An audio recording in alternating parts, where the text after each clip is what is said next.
Start. मान्सूनच्या दमदार आगमनामुळे शेत शिवारात कामाची लगबग उघडलेली आहे. खरीपांची पेरणी करण्यासाठी धावपळ सुरू आहे. शुद्ध बीजापोटी फळे रसाळ गोमटी असे संत तुकाराम महाराजांचे वचन आहे. पेरणीची धांदल सुरू असताना शुद्ध, चांगले आणि खात्रीशीर बियाणे मिळवण्यासाठी शेतकरी प्रयत्नशील आहेत. दुसरीकडे बोगस, निकृष्ट बियाणांचे संकट घोंगावत आहे. अशा वेळी दर्जेदार बियाणे पुरवण्यासाठी शासनाची यंत्रणा गतिमान झाली आहे. बियाणांच्या शुद्धतेवर पिकांचे भवितव्य अवलंबून असणार आहे. त्यामुळे या बाबतीत शेतकऱ्यांनी विशेष काळजी घेणे गरजेचे आहे. याच बियाणे खरेदीविषयीची ही चर्चा. परिच्छेद. महाराष्ट्रामध्ये पांढरे सोने म्हणून ओळखल्या जाणाऱ्या कापसाचे पीक मोठ्या प्रमाणात घेतले जाते.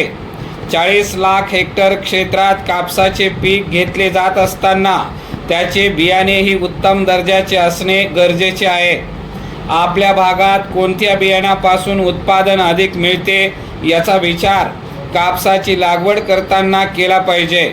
मागील 2 वर्षापासून विदर्भ व मराठवाड्यात तणरोधक बीटी बियाणे विकले जाते. तस्करीच्या मार्गाने हे बियाणे आपल्याकडे आले आहे. गुजरातमधून ते विक्रीला येते. खाजगी व्यक्ती त्याची विक्री करतात. तसेच शेजारच्या आंध्र प्रदेश, तेलंगणामधून बोगस बियाणे विक्रीसाठी येत आहेत. अधिक उत्पादनाचे आमिष दाखवून शेतकऱ्यांची मोठ्या प्रमाणात फसवणूक केली जाते. त्यामुळे मान्यताप्राप्त बीटी बियाणेच खरेदी केले पाहिजे.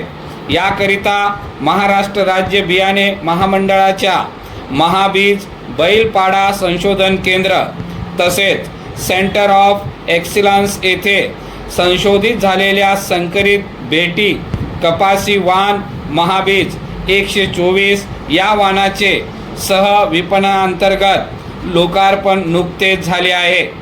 महाबीटी बीजी 2 असे या वाणाचे नाव आहे. हा संकरित बीटी कपासी वाण उच्च उत्पादन क्षमता असलेला असून कोरडवाहू क्षेत्रासाठीही वरदान ठरेल, असे महाबीजचे व्यवस्थापकीय संचालक योगेश कुंभेजकर यांनी आश्वासित केलेले आहे. परिच्छेद. पूर्वीची ग्राम बीज उत्पादन योजना आता राष्ट्रीय अन्न व पोषण सुरक्षा बियाणे घटक या नावाने येणार असून त्याद्वारे शेतकऱ्यांना नवीन वाणांचे बियाणे अनुदानित दराने उपलब्ध होणार आहेत. मागील वर्षापर्यंत या योजनेत शेतकऱ्यांना जास्तीत जास्त 1 एकर क्षेत्राच्या मर्यादितच बियाणे मिळत होते. परंतु यावर्षी ही मर्यादा 2.5 एकरपर्यंत वाढवण्यात आली आहे. पायाभूत बीज उत्पादनासाठी मूलभूत तर प्रमाणित बीज उत्पादनासाठी पायाभूत बियाणे वापरावे लागणार आहे. बियाणे सदोष आढळल्यास जपून ठेवलेले बियाणे नमुन्यांची उगवण क्षमता चाचणी घेणे शक्य होणार आहे.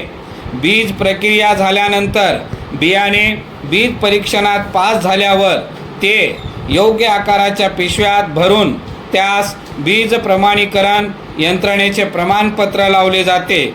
असेच बियाणे पेरणीसाठी वापरल्यास उत्पादनात वाढ होते. परिच्छेद.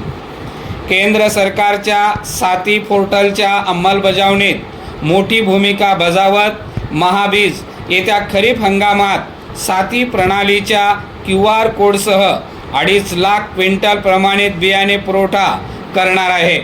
या QR कोडसह दर्जेदार वाणांची माहिती उपलब्ध करून घेण्यासाठी शेतकरी बंधू भगिनींना आवाहन केले आहे. हे बियाणे अनुदानित दरात उपलब्ध होणार आहे.